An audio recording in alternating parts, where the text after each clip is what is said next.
why don't we let Scott start out with who are you today, Scott? And then we're going to go back. Okay. So that I think that's a good way for people to reverse engineer this thing. Yeah, let's do that. Who are you today? What do you do? And then we're going to go back to the start. Yeah. Who I am today is, I guess primarily, I know this sounds probably a little corny, but I'm a proud father and a happily married guy. That's who I am. I mean, I'm a business owner. We do executive coaching and leadership development. We do retained search at the executive senior level, presidents, CEOs, vice presidents, board of directors searches for client companies. I hate to define who I am by what I do, but I'm still doing it. So that's kind of where we always go. It's kind of the cocktail party talk, if you will. Yeah.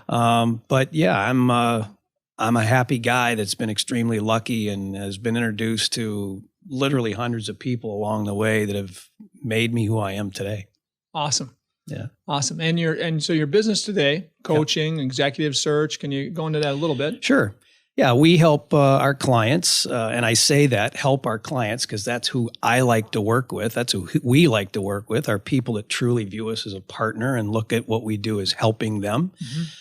We try to assess their culture and assess what would be a good fit in an organization. I think that's the primary thing that we do, both from a coaching perspective and a recruiting perspective, is really try to understand what makes the business tick. I think that's how we can add the most value. So as we're recruiting and going out into the field and looking for senior executives to fill voids or open positions within a company, I'd tell you the primary thing we're looking for is culture fit above and beyond everything else. Is this a person that can slide into this organization and fit quickly? Or is it somebody that I use a lot of where you were going before with tell me about yourself. That's my very first question for anybody listening to this that's ever going to be interviewed. If somebody says, tell me about yourself, use that as an opportunity, because it really is. Because I'll give you a real quick example. If we're doing a search for a vice president of marketing with a $500 million company, I'll just use a small to medium-sized company. And one candidate, let's say they were born and raised in New York City. Their father was a general counsel for IBM and their mother was a philanthropist. That tells me a lot about who that individual is. And I interview another person. Let's say this company we're working for is a $500 million plastic injection molding business. The other candidates that we interview, or one of the other candidates might be, his father worked in a steel mill, was a blue collar guy. He grew up in a blue collar neighborhood, and his mother was a nurse.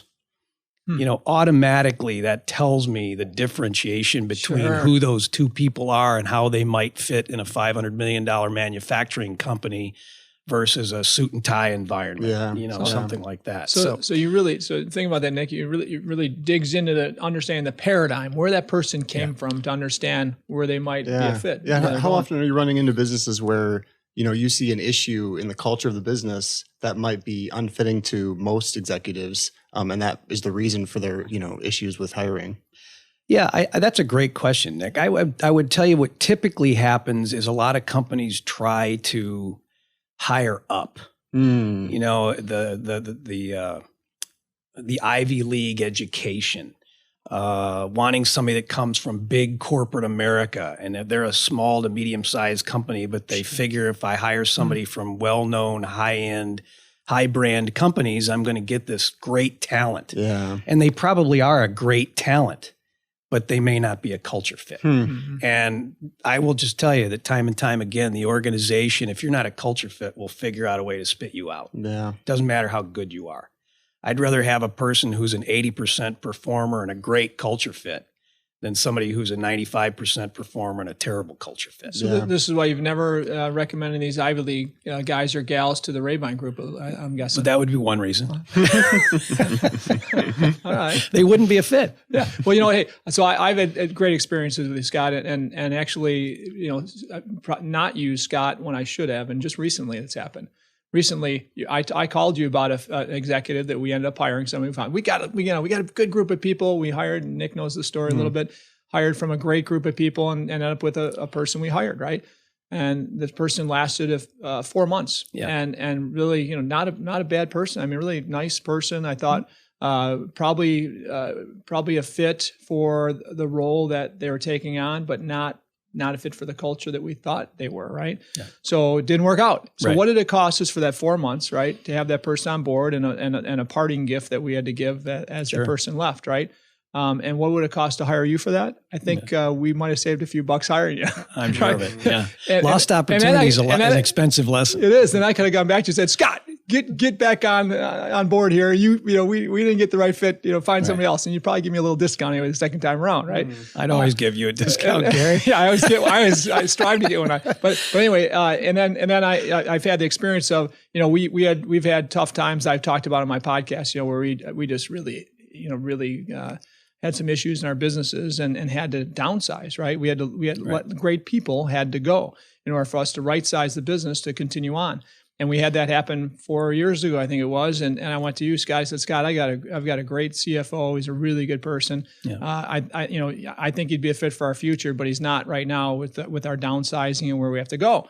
And I remember how you fit him. It was amazing because you found a few companies that wanted him, wanted to interview him or interested in him. He had ended up having 2 or 3 that really wanted him, and then he chose a fit that I wouldn't have thought would have been a fit if I would have. But you dug into it. It was a great fit. He dug into it. This guy is just blossomed in this great organization. He's a rock star. He's a rock star there. They love him. Yeah. The president or a couple of VPs and the leaders of the business are members of Bull Valley, so I could see him once in a while. These people. Right. And actually Mark shows up too sometimes, but anyway, they got smiles on their face when they talk about Mark. Yeah. I can say Mark Smolinski, what a great guy he is. Yeah. So it's really fun when I see, I felt so terrible about losing somebody like him, right. But yet to see him in an organization he's in to be just blossoming and kicking butt, it's a blast. Yeah. But it was you that helped him find the fit, and it was never about how much was in it for your organization. It was all about you're going to find the fit, and I don't know.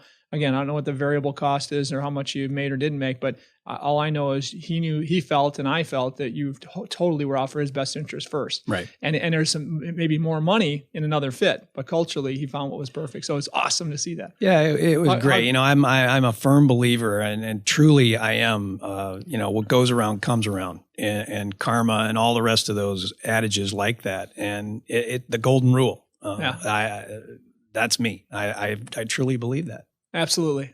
So now I can't imagine how much fun it is to be doing what you do, whether it's that or coaching, right? So think about, Nick, if you're in Scott's shoes or his team's shoes, when somebody's in a position in their life, they're not the best position, they're looking for something, they're not happy with where they're at, or they're not in a job, right? Right. And then Scott and his team can find a great fit, right? How cool it is to look back 2, 3, 4, 5, 6 years later to see that person excel, right, in a position they help find. Yeah, it truly is. I'm lucky. I'm in a position that we're able to help individuals and companies and participate. That's the part I love the most, is when you become ingrained in the culture and the fabric of the business. It's not just a vendor. I don't like vendor relationships. I love when we're asked to come in and really get granular and really understand the full team of the organization and what makes it tick, and then have an ongoing relationship with that company. Even after what we're being paid to do is done, we continue the relationship after that and really become a part where we've been invited to clients' Christmas parties, and we get invited to their strategic planning meetings, and we just become an extension of who they are. In fact, I find myself often when talking about client companies, I catch myself saying we. We do this, and we think like that, and we like to do these things, and it's not we, it's really them, but it's we, because you understand their culture, you're on their team. I am. Right? So that's the fun stuff. That's awesome. That's fun. Yeah, that's awesome. Yeah, and at the executive level, I mean, it requires so much of your time that it's such a life commitment. It's really, you're offering them a whole new life almost. Right. It's a big portion. Yeah, and that's the coaching business, which we'll talk about, I'm sure, somewhere in here. But the coaching business to me is truly a passion. The search business was a way for me to take my skills and set up a business and make some money. But the coaching business is truly a passion of mine. I love it. And I give my cell phone out to my clients in the coaching business and say they can call me 24/7. And it's not uncommon for at least, once a week, 9:30 at night, the cell phone rings and somebody's calling. They just either got some bad news or they got to deliver some bad news tomorrow, or they're going to present at a board meeting and they've never done it and their anxiety level's high. And, we kind of work with them on, getting them through that.